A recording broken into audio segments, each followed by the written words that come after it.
किसी ने क्या खूबसूरत बात कही है कि जरूरत आदमी को रोज दिखलाती है दरवाजा, खुशी से किसकी खुददारी यहाँ बाजार जाती है। समंदर जीत लेता है लड़ाई, झूठ कहकर भी नदी सच बोलती रहती है, फिर भी हार जाती है। नमस्कार दोस्तों, ईश्वर सदैव आपका भला करे और आपकी झोलियां ईश्वर के आशीर्वाद से हमेशा भरी रहे। तो दोस्तों, आज बात करेंगे कहानी की। एक कहानी जो बताती है उन लोगों के बारे में जो हमेशा ये सोचते हैं कि जिंदगी में बहुत सारी परेशानियां, समस्याएं हैं और हर वक्त उन परेशानी और समस्याओं की वजह से परेशान और दुखी रहते हैं। एक बार की बात है कि एक डिप्रेशन से ग्रस्त एक सज्जन जो 50 साल के हो गए, तो उनकी पत्नी ने काउंसलर का अपॉइंटमेंट लिया जो एक ज्योतिषी भी था। रूबरू बात में कहा कि ये भयंकर डिप्रेशन में है, इनकी कुंडली भी देखो, मन का हाल भी बता दिया। तो उन्होंने कहा मैं तो ठीक नहीं हूँ। अब वो चूंकि काउंसलर भी थे, ज्योतिषी भी थे, उन्होंने कुंडली देखी, देखा कोई ऐसी दिक्कत नहीं है। उन्होंने उसकी फिर काउंसलिंग शुरू की। अब धीरे धीरे पर्सनल बातें शुरू हुई। तो सज्जन ने बोला कि मैं बहुत परेशान हूँ, बहुत चिंताओं से दब जाता हूँ। नौकरी का प्रेशर रहता है, बच्चों की एजुकेशन है, जॉब की टेंशन रहती है, घर का लोन ले रखा है, कार का लोन रखा है, मतलब इतनी चिंताएं रहती हैं जिसकी वजह से मन हमेशा बेचैन रहता है।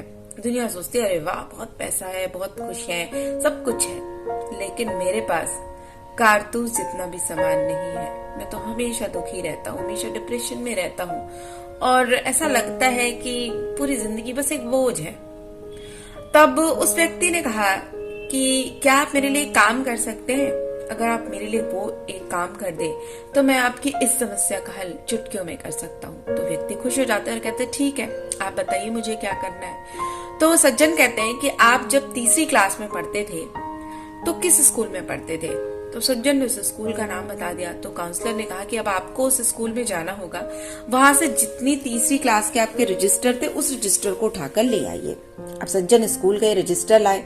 काउंसलर ने कहा कि इसमें जितने भी आपके दोस्त हैं जो आपके साथ पढ़ते थे, जो आपके क्लासमेट्स थे, अब आपको इन सब का डिटेल पता करनी है कि अब ये कैसे हैं। अब मैं आपको इसके लिए 2 महीने का समय देता हूँ। कुल उसमें 4 रजिस्टर थे जो कि अलग अलग सेक्शंस थे और उसमें 200 नाम थे और 2 महीना तो उन्हें दिन रात लगाकर उन लोगों के नाम और पता करने में लगे। मुश्किल से 120 लोगों के बारे में उनकी जानकारी एकत्रित हुई और उन 120 लोगों में से 20% लोग मर चुके थे। 7% लड़कियां उसमें विधवा थी, 13% लड़कियां और लड़के तलाकशुदा या सेपरेटेड थे, 15% जो लोग थे उसमें नशेड़ी थे जो बात करने लायक भी नहीं थे, 20% के बारे में पता ही नहीं चला कि अब वो कहाँ है, 5% इतने गरीब थे कि पूछा भी नहीं जा सकता और 5% इतने अमीर थे कि उनसे पूछा ही नहीं जा सकता कि वो क्या कर रहे हैं। कुछ को लकवा हो गया, कुछ को डायबिटीज हो गई, अस्थमा हो गया, दिल के रोगी निकले, 2 का एक्सीडेंट हो गया, हाथ पांव या रीढ़ की हड्डी की वजह से बिस्तर पे थे, 2 से 3% के जो बच्चे थे वो पागल थे या किसी बड़ी परेशानी में थे, निकम्मे थे या जेल में थे। एक व्यक्ति ऐसा था जो 50 साल की उम्र में सेटल हुआ था, इसलिए अब शादी करना चाह रहा था, और एक अभी सेटल नहीं हुआ था क्योंकि उसने 2 शादियां की थी और तीसरी शादी करना चाहता था क्योंकि दोनों से तलाक हो चुका था। महीने भर में तीसरी कक्षा के सारे रजिस्टरों की पड़ताल करते करते और सबकी व्यथा सुनते सुनते वो खुद परेशान हो गए और 3 महीने बाद वो काउंसलर के पास आए। तो काउंसलर ने पूछा, बताओ डिप्रेशन कैसा है?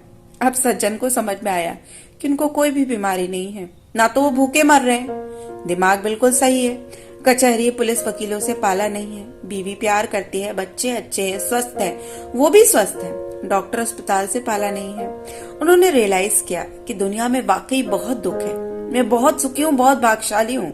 और 2 बातें उनको समझ में आई कि धीरू भाई अंबानी बने या ना बने, लेकिन भूखा नहीं मर रहे, बीमार होकर बिस्तर पे नहीं गुजार रहे और जेल में दिन नहीं गिनने पड़ रहे।